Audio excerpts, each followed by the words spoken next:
Keďže je kuchyňa evidentne základ rodiny, rozhodli sme sa trošku zjednodušiť odpoveď na otázku, akým spôsobom si najjednoduchšie vytvorím kuchyňu v Maxe. Samozrejme existuje množstvo generátorov a skriptov, ktoré to spravia za vás, avšak našli sme jeden skriptík, ktorý je trošku iný v rámci prístupu a možno trošku lepší, čo sa týka customizovateľnosti. Minimálne je teda omnoho jednoduchší na zorientovanie sa a na samotné ovládanie. V linku pod videom budete mať možnosť stiahnuť si zipko, ktoré bude obsahovať takýto MS skript a jeho inštalácia je veľmi jednoduchá, stačí ho jednoducho drag and dropnúť do Maxu. Žiaľ sa nám nepodarilo nakodiť informáciu, ktorá by vyhodila tabuľku, že inštalácia prebehla úspešne. Každopádne, pokiaľ vám nič nevyhodí, môžete to považovať za úspech. Ďalším krokom bude prejsť do Customize, dáme si Customize User Interface a tuto si vyberieme Cabinets from Splines. Následne si môžeme toto kdekoľvek priradiť podobné ako Reeling Bitmaps. Alternatívne si môžeme vytvoriť nový toolbar, ktorý si môžeme nazvať Cabinets. OK. A vytvorí nám to takýto nový segment, kde si môžeme ten náš skriptík aplikovať. Žiaľ sa nám tam nepodarilo skodiť to, aby sa tam ukazovala ikonka a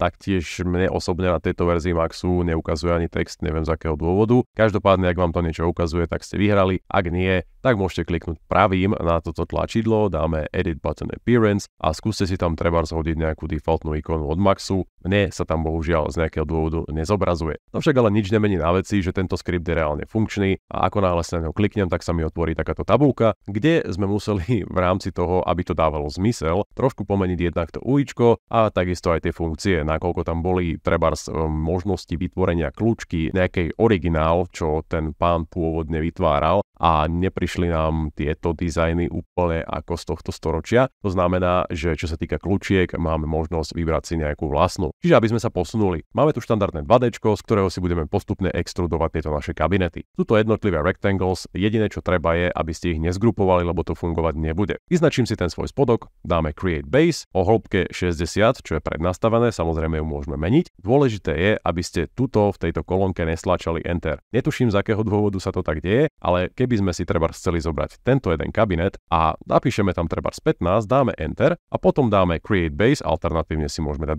25, dáme Create Base, vyhodí nám chybu. Netuším prečo, nejdem sa tým skriptom už prehrabávať. Možno niekedy do budúcnosti sa budeme zaoberať týmto errorom. Každopádne, keď sa vám stane niečo takéto, skript jednoducho vypnite a zapnite znova. Bohužiaľ, musíme pracovať s tým, čo máme. Každopádne, keď máme tento spodok vytvorený, môžeme si znova označiť túto našu spodnú 2D-čkovú záležitosť a máme prednastavených 1,6 cm v rámci hrúbky na dvere. Môžeme si vybrať buď normal alebo glass. Keď si vyberieme normal, vygeneruje to normal. Hore môžeme vygenerovať najprv base takýmto spôsobom. Samozrejme nie 60, pretože by sme si trieskali hlavu, čiže toto môžeme normálne vymazať. Znova si to označíme, prepíšeme to trebárs na 35, dáme create base a teraz máme síce zle offsetnutý, ale máme base, ku ktorému budeme priradzovať dvere. V tomto stage ideálne prepísať farbičku na nejakú inú ako farba týchto korpusov vzadu a môžeme si označiť znova ten vrch, tým, že tieto segmenty po bokoch môžu ostať nedotknuté zatiaľ a na tieto dva komponenty si dáme normal door a na tieto dva komponenty si môžeme dať glass door. Toto môžeme znova zavrieť normálnym a toto si môžeme nehať otvorené. Čo sa týka meshu ako takého, môžeme si ho izolovať a kuchyňa vyzerá nejako takto. Čo sa týka chamfers, bolo to tam pôvodne doprogramované, že automaticky to zaoblovalo rohy, ale nakoľko si myslím, že chamfer mi mal byť separé modifikátor, ktorý prípadne vieme editovať, tak sme to spravili tak, že chamfer sa aplikovať nebude a kľudne si to potom človek môže dorobiť sám podľa chuti a potreby. Aby sme si teraz ešte odprezentovali možnosť aplikácie tých našich kľúčiek, prípadne worktopu, môžeme si tuto vytvoriť niečo, čo cca pripomína nejakú kľúčku.